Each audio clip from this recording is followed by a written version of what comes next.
Well, howdy y'all, I'm 8-Bit Blake, and I recently completed Donkey Kong Bonanza for the Switch 2. So let's take a look at this game from start to finish and beyond to see whether or not it's worth exploring everything this game has to offer. Now on the surface, Donkey Kong Bonanza looks like your typical Nintendo game. It's not exactly pushing the limits of the Switch 2's graphical capabilities, but the art style does look really solid in 4K, especially with the addition of HDR. Also, the animations in this game are so well done that I would argue they look better than most animated films. Unlike previous Donkey Kong games, the jungle-themed environments have mostly been replaced by subterranean worlds. While there are plenty of callbacks to the old games, the design takes much more inspiration from Mario, making the game feel more like a Mario spin-off, which isn't a bad thing.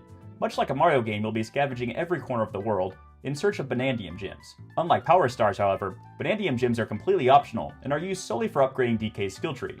So progress in the game is only stalled by your desire to explore each underground layer. This makes every Bonandium Gem in the game feel so much more rewarding. You're not just collecting these because they're shiny and make a cool sound, though they do that too.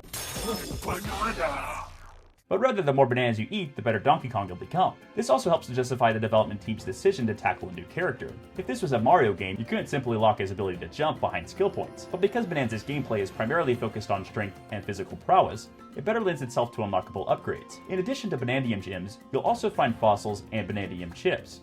Bonandium Chips can be harvested by destroying terrain, defeating enemies, and sometimes are just found throughout the layer. If you come across a chip exchange, you can exchange 100 Bonandium Chips for a gem.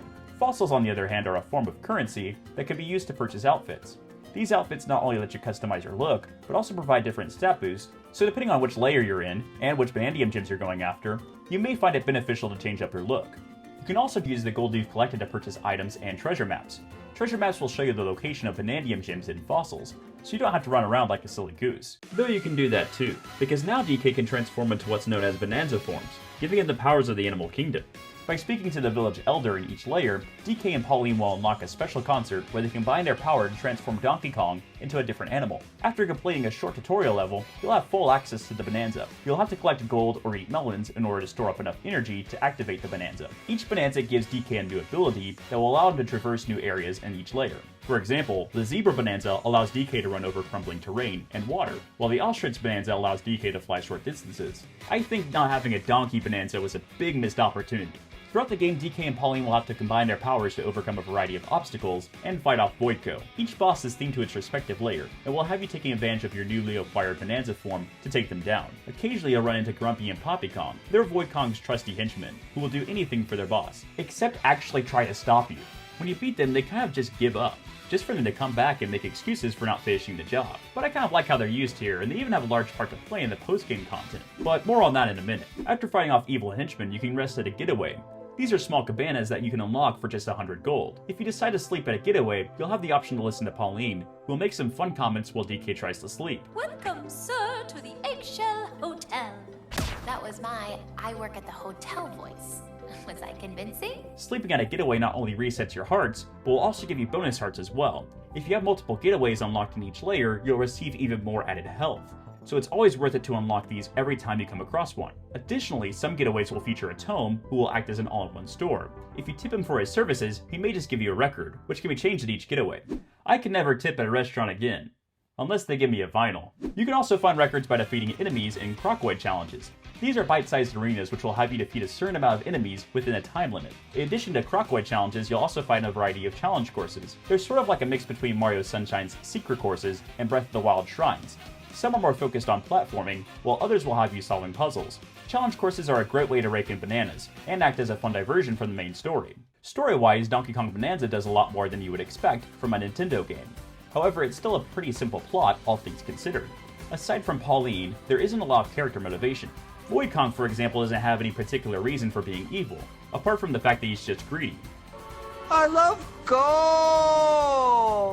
Poppy and Grumpy Kong are just Voidco employees, so they can look past all of Void Kong's child kidnapping and endangerment. Pauline is really the only one with any sort of character arc. Throughout the game, we see her grow more self-confident in her singing abilities, and by the end, she decides to sing on stage, which is where she ends up in Super Mario Odyssey. So there is a little bit more going on than your typical Mario game, but I wish they had gone a little bit further with some of the ideas and characters they presented. But if you're willing to dig a little deeper after the credits roll, you'll have plenty of post-game content to explore. After the end of the game, DK returns to Ingot Isle, where some of the game's inhabitants have found a new home. Several Banandium gems have been added to this layer, as well as every other layer in the game. So even if you've 100%ed every layer before beating the game, you'll still have plenty to keep you busy. Pauline returns as well, hoping to revisit some of the Elders and get inspiration for a new song. So DK and Pauline make their way to the Elders, who all have new Bonanza rehearsals to complete. These Bonanza rehearsals are much like the challenge courses throughout the game, except each one is based around a specific Bonanza form. Additionally, you'll find several balloons throughout each rehearsal. Popping every balloon will unlock the instrumental version of the accompanying Bonanza song. There's no other way to unlock these records, so you'll want to keep an eye out as you make your way through each rehearsal. After finishing the Bonanza rehearsals, you can make your way to the planet core, where you'll find the Harmonial. He'll offer you one final challenge course, which makes use of every single Bonanza form. This challenge course is very similar to Champion's Road or the Dark Side of the Moon, though I'd argue it's not as difficult, especially if you stock up on recovery items. Once you've completed the Harmonial's challenge, you'll unlock the game's final ending, which is a screenshot of DK visiting Pauline's festival. Outside of the Bonanza rehearsals, you'll find a few more Banandium gems scattered throughout the world. Additionally, Grumpy Kong will offer you challenge courses, but you'll have to pay a hefty amount of gold in order for him to build them. This can be especially frustrating because you already have to spend much of your gold just to beat the main game. However, if you unlock all the skills for a particular Bonanza, you'll have the ability to turn terrain into solid gold. This does help to alleviate some of the grinding you'll have to do, but it will still take a long time to rack up enough gold for Grumpy's final project. If you complete all of his challenges, he'll ask you for a whopping 120,000 gold. If you decide to pay him, he'll rebuild Ingot Isle and add a giant golden DK on top. This will also unlock access to 2 more Banandium gems, and if you talk to Poppy Kong after the statue is built, she'll give you an invisible tie, which makes DK and Pauline completely invisible. These are fun rewards, but it means you'll have to fork over a lot of dough if you're trying to collect everything. Luckily, there are a few areas in the planet core where you can farm a lot of gold, but even then it still took me over an hour to collect enough. If you make your way to the Groove layer, you can also pay Grumpy to rebuild the speaker. This gives you a neat environment to play all of your records in. It's here you'll also find the Fossil Museum, where you can view every fossil you've collected, and collecting all of them rewards you a Banandium gem. However, even if you collected every Banandium gem in the game, you still won't have enough skill points to finish your skill tree. That's because you still have to collect every single Banandium gem from the chip exchange. Even though I had consistently been collecting these throughout my playthrough, I still had about 20 left to collect, which means I still needed to find about 2,000 Banandium chips. Once I collected every single Banandium gem, it brought my total to 1,000, giving my save file a 3-star icon and a special balloon with DK's face on it. I was also able to finally complete all of my skill tree, which leads me to my underlying problem with the game. A lot of the fun of maxing out your skill tree is being able to play through at least a portion of the game with maxed out stats. Unfortunately, the rate at which you unlock skills is so low that by the time you max out all of your skills, there's nothing left to do in the game. Also, a lot of the fun of items like a special balloon or the invisible tie comes from playing the game with them. But what use do I have for them if by the time I unlock them, I've already completed everything in the game? Sure, you can go back to previous areas, but if I'm going to re-explore the game, I'm most likely going to start a new save file. But all of these problems would be alleviated if there was a New Game Plus mode that allowed you to access all of your unlockables right from the start. This would justify the completion bonuses as well, and make me want to go back and play the game more often. Hopefully Nintendo can add something like this in the future, but for now it just kind of is what it is. So with all that considered, is Donkey Kong Bonanza still worth completing? Well, like most completion experiences, it's more about the journey than the destination. It's definitely worth playing past the credits, as some of the most enjoyable challenges are only available after beating the main game. But the game kind of lacks the extra special bonus at the end.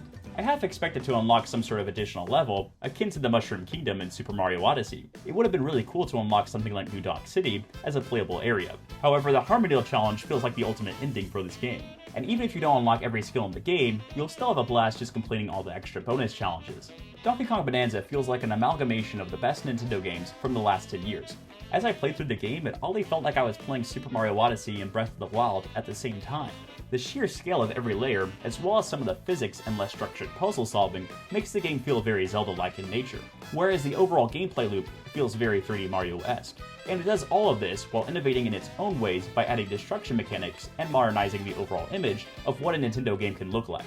It may not be quite as good as some of the heights of the Switch generation, but it gives the impression that Nintendo has learned a lot since 2017, and it ultimately makes the game feel like a showcase of things to come and what types of games we can expect from the Switch 2 generation. With all that said, thank you so much for making it to the end of the video. Please consider giving it a like, as that does help the channel, and while you're at it, why not subscribe and hit that notification bell so you never miss an upload, and I'll see you in the next one.